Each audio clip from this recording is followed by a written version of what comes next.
Hi, I'm Mike Gutteri with MyInsuranceClassroom.com, and today we're going to bring you another Insurance 101, tackling all the information and all the options in regards to insurance-related products. Today, we are going to tackle the most commonly requested topic, Medicare. If you're turning age 65, just hearing the words Medicare might make you nervous, might turn your stomach a little bit. Between A and B and D and supplements and advantage plans, it can be overwhelming.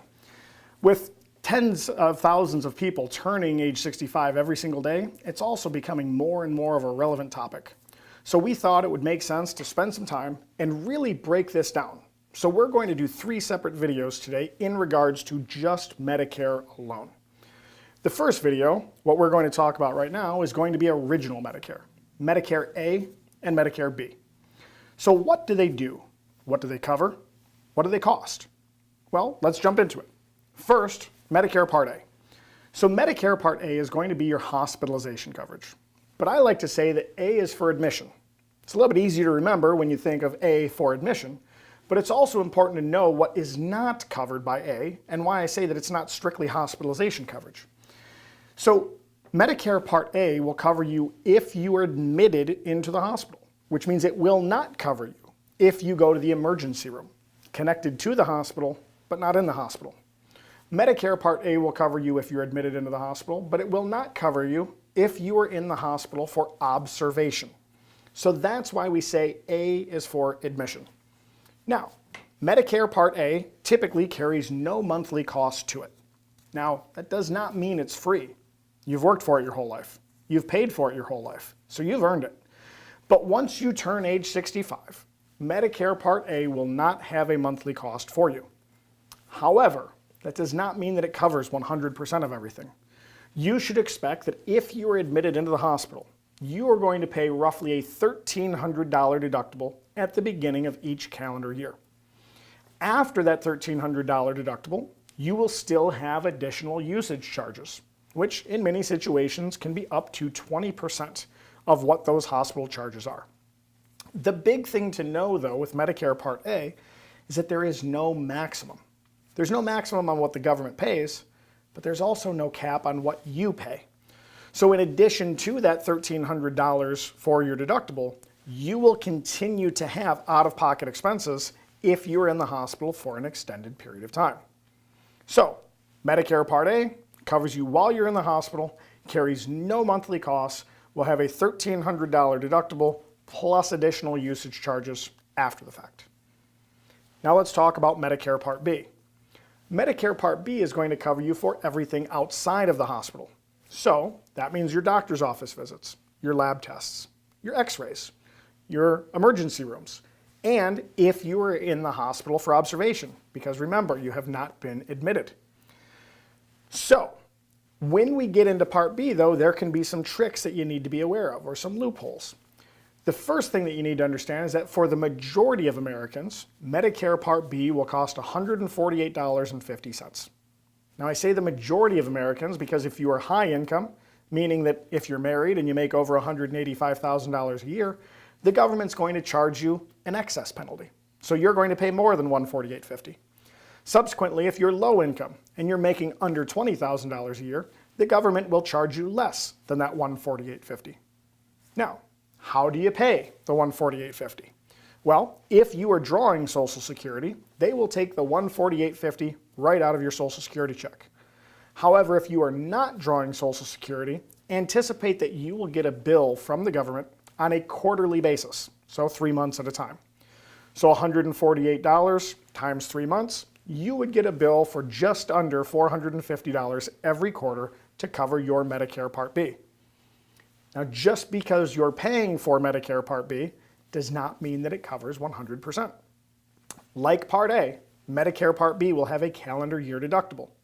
You are going to pay the first $195 each year before your Medicare Part B kicks in. After that $195 deductible, everything will be covered at 80%. So you will pay 20%. And like Part A, that 20% never ends. So if you have a large number of tests, a large number of doctor office visits, you will be responsible for 20% of all of it. Now, how do we get Medicare Part B? Well, there's a couple things that we need to be aware of here. First, if you're drawing Social Security, the government assumes that you're retired and therefore that you need Medicare Part B.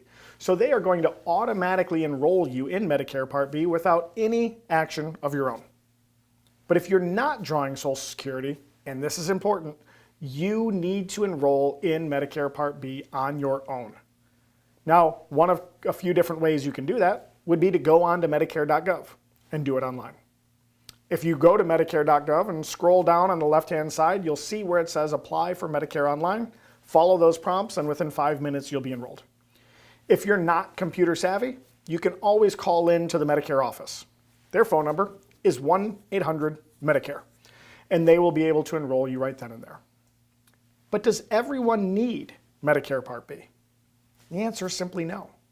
If you're over age 65 or turning age 65 and you're still working and still getting insurance through your employer or still getting coverage through your spouse's employer, you may not want Medicare Part B. So you should always review. Look at your plan, look at Medicare, see which has better coverage, see which has better cost.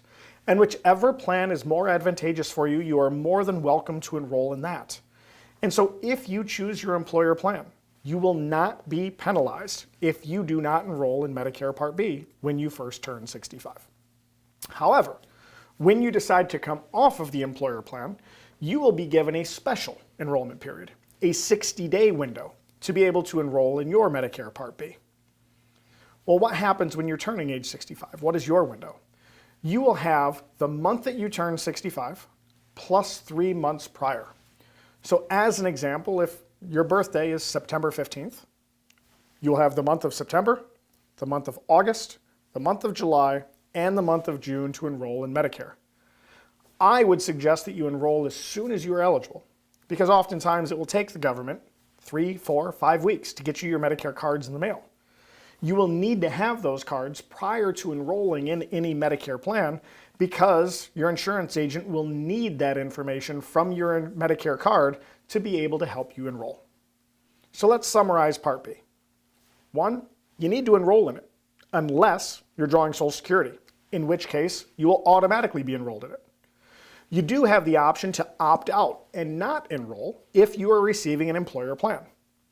Anticipate that your Medicare Part B will cost you $148.50 per month unless you fall under that high income penalty or unless your income is low.